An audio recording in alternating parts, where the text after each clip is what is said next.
Okay, today we're going to change the impeller on the Yanmar 3GM30 engine.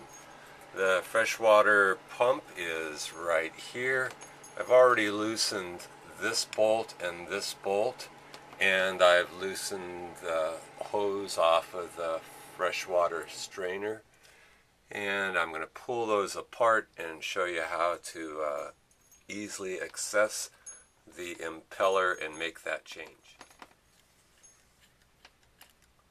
Of course, I used the socket wrench to loosen this. This one allows it to pivot, and this is the one that is going to allow us to tighten the belt, which I've already taken off of there.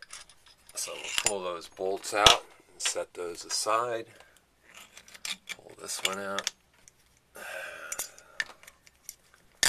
Set it aside, and I've worked the hose and loosened the clamp and worked the hose off of here, and so now I can lift this thing up and I can take a look. You got to be careful, there is water going to come out of here, so I've managed to catch some of that.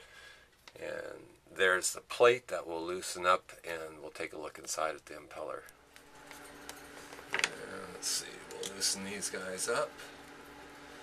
Of course, they were a lot tighter, and I've loosened them already, so take all these off. I'll come back as soon as I get that done. Okay, looks like we've had a little bit of leakage here. I might put a little sealer on the paper gasket. There is a paper gasket. Here comes some water that's in there, of course. I've taken that cover off. I'll try to put it back so the orientation, see the little dip right there, matches when I come back to putting it together. And there's the impeller inside. Now you can see these vanes are bent a certain way. Apparently it doesn't matter. Once this thing starts to move, it's going to bend it back. But I'll notice that that vane is pointing to my right, so I'll try to put it back in that orientation. But apparently it doesn't matter. Once it starts to spin, it orientates itself. Okay, getting this thing out isn't the easiest job in the world, but what I'm going to do is pull on vanes on one side and on the other, and you can see it's starting to come up very slowly. I'm not sure how long this is going to take, but I just keep pulling and working my way up here and seeing if I can get it to come out.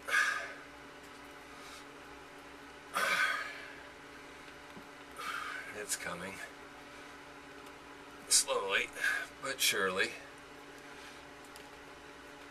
It's important to make sure that none of these vanes on the impeller have been broken. If they're broken, you got to find the broken vane, and it gets sucked into the hose here and up to the heat exchanger. And I've never done that, but apparently you've got to open that heat exchanger up, and the vane is usually stuck up there. If you leave it up there, then you don't get as good of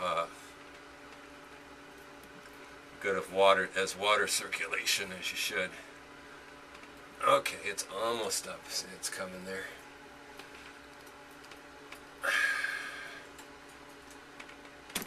Must be an easier way to do this. I think there's a tool for this, but it's still basically prying it up. There it comes.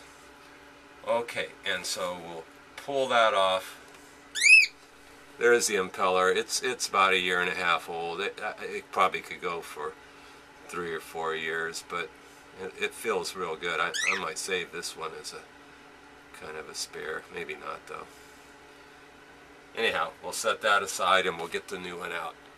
I just noticed that the keyway right there had come out and was lying in the bottom of this thing, so you got to be careful about that. I certainly wouldn't want that to fall through, and you need to have that keyway in that slot right there in order to get the new impeller on. So apparently it wants to fall off because it's on the downside the way I've got this thing tilted. So let me get the new impeller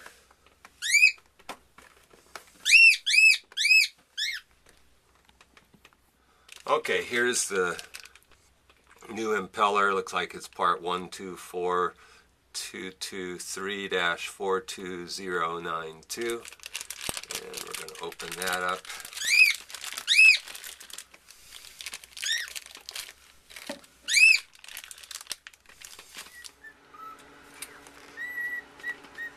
Now, before I put this back together, I'm going to try to clean some of this salt corrosion off the edges and maybe hit the top of this. I'm just using a little scratchy on the sponge. So I want the new paper to sit real well.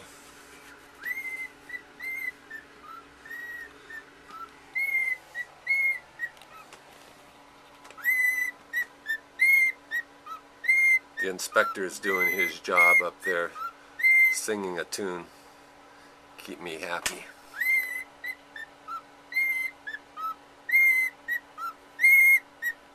Dang, I forgot to... There's a paper gasket stuck on here. It wasn't on this side. It's obviously on this side, so I've got to get the old paper gasket off of here.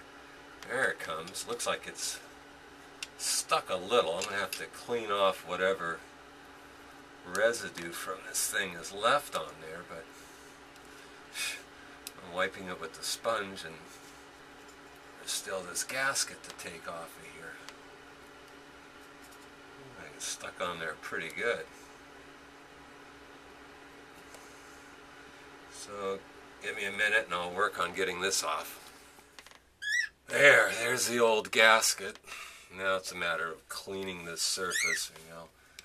Try lightly scraping this with the screwdriver, and then I'll hit it with a Scotch-Brite pad or maybe even some really, really lightweight wet and dry sandpaper. I don't really want to scratch this thing. But obviously that paper gasket was doing a pretty good job on this side.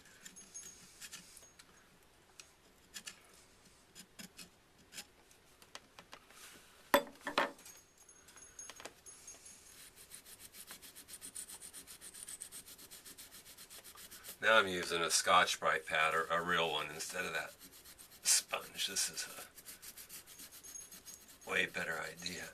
I'm going to try to shine this thing up so I'll know that all the debris from that last gasket are off of there, and it'll make a nice seal. I don't think I need to put any kind of goo on here. I think it'd probably be a pain in the neck, and you don't want that goo to get on the impeller. I think the paper gasket's more than sufficient to keep this thing. That's looking pretty good. I hit a little bit around the outside, get that little bit of green off of there too. Okay, I've rotated this a little bit now, so the keyway is going to be at the top. So we'll get the little key thing back in there.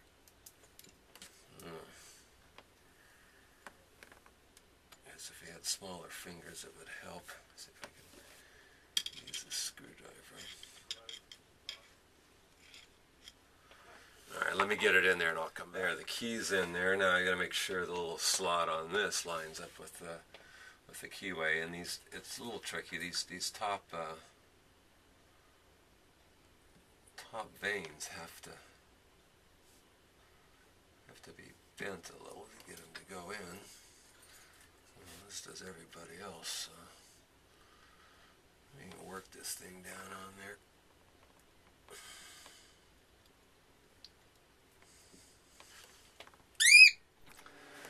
Squished all these veins down so I was able to get it down, and then when I felt it on the keyway, I turned the shaft from the outside, and there it goes.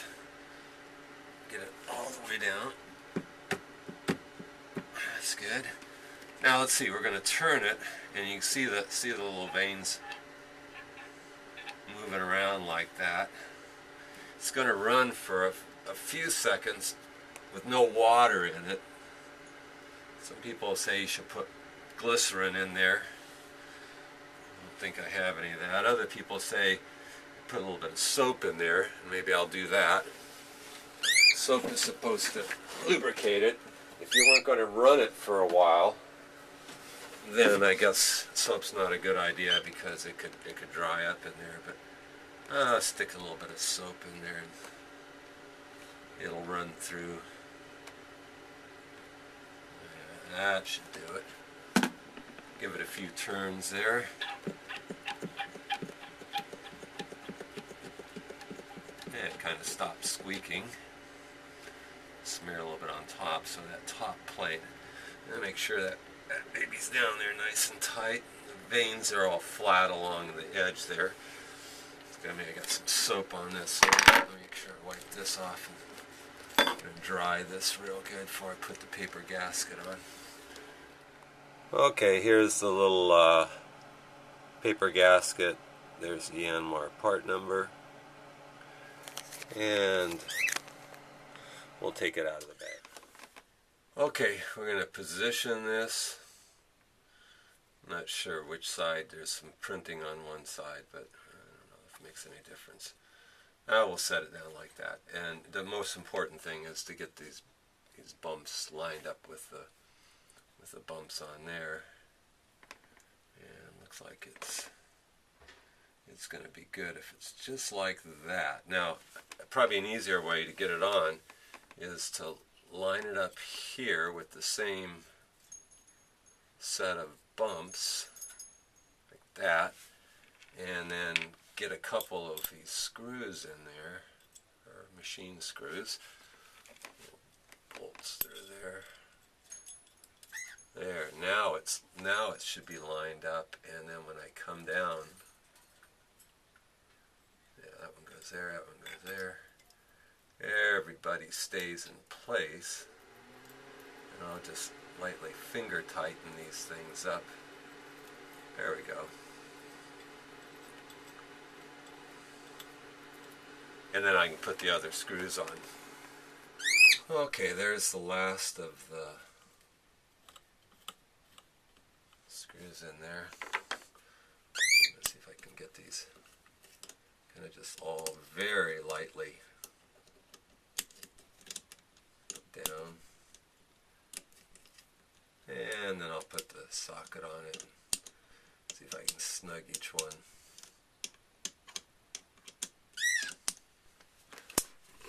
Let's see what happens now with this. Yeah, just kind of firm. I'm doing opposites. To kind of keep it, so come over here, keep it even. There, let me go around them one more time. Snug. By holding this socket nice, I can't put that much pressure on it, so I don't want to wreck these things, just so to make sure they're all evenly snug. Or just tightening it on that paper gasket. I'm always afraid I missed one, so I go back over it 2 or 3 times. I'm going to have to take this apart because there's a small leak. I think this is going to be real good. Okay. So now we see if we can put this thing back together. First step, oops, still have water leaking out. I don't know where that stuff comes from. Okay, we're going to come in here, and we're going to see if we can get this back on there.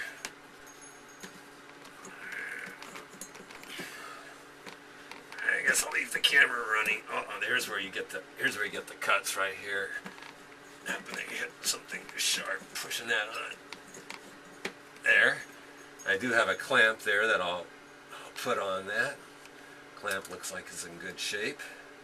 But before I do that, before I do any of this stuff, here's the belt that's hanging down. So I want to make sure that's around that pulley.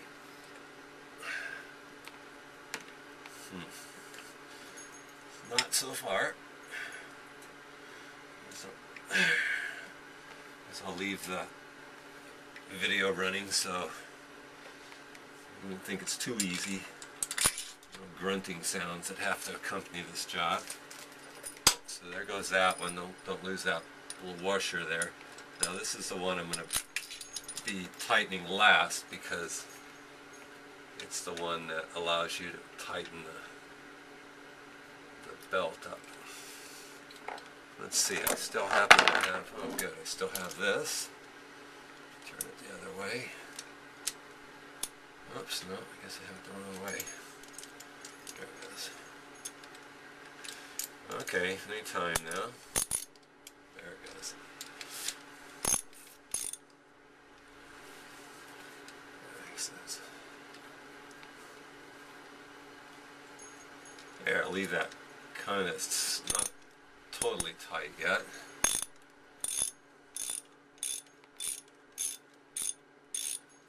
Okay, now I'm going to need something to pull this thing out. Let me move the camera so you can see. This little belt here needs to be tightened. We're going to leave this loose till the end, and then this will still. Well, maybe it won't, but it needs to be loose enough so that it'll pivot. That'll help. There, it'll pivot, and so what I'm going to do is take this large screwdriver and put it in here and apply some pressure to it, and just a little bit of pressure, putting it against the flywheel, just enough to tighten it up, and then I'll tighten up that screw and then this one, and it should be good. So let me do that and I'll come back. So I'm putting pressure on the screwdriver, and at the same time I'm tightening up both those bolts. Okay, now we're going to drain the antifreeze out of the engine. This valve right here, I put a socket on it, loosen it up, and these little hoses allow you to drain it into the bottle. It's pretty straightforward, but it takes a lot of these little bottles and turning it on and off to get it done. And then of course we'll put the antifreeze back in the top. I've cracked the top of the radiator to allow air to get in. And I'll check the overflow in the back of the engine and make sure that that doesn't have any old antifreeze in it. And then we'll close everything up and put it back in the top. And I also disconnected, and then slid up this overflow tank. And I'm going to empty the fluid out of that and probably see where the low mark is on it. I'll put that much back in there so it's got a little bit of reserve. This is where the hot antifreeze goes into as the engine heats up. Here's a look at the antifreeze that I just put back into the engine, and you can see I diluted it 50-50. Took a little less than a gallon, maybe 3/4 of a gallon to fill it back up. And it's real important that it be the pink stuff, which is, I think it's phosphorus free or something. Anyway, it's not supposed to be the green stuff that you normally put in the cars. This is antifreeze for diesels. Okay, and that about wraps up the little video on how to change out your impeller and antifreeze. I hope this video has been of help to somebody, and we'll see you next time.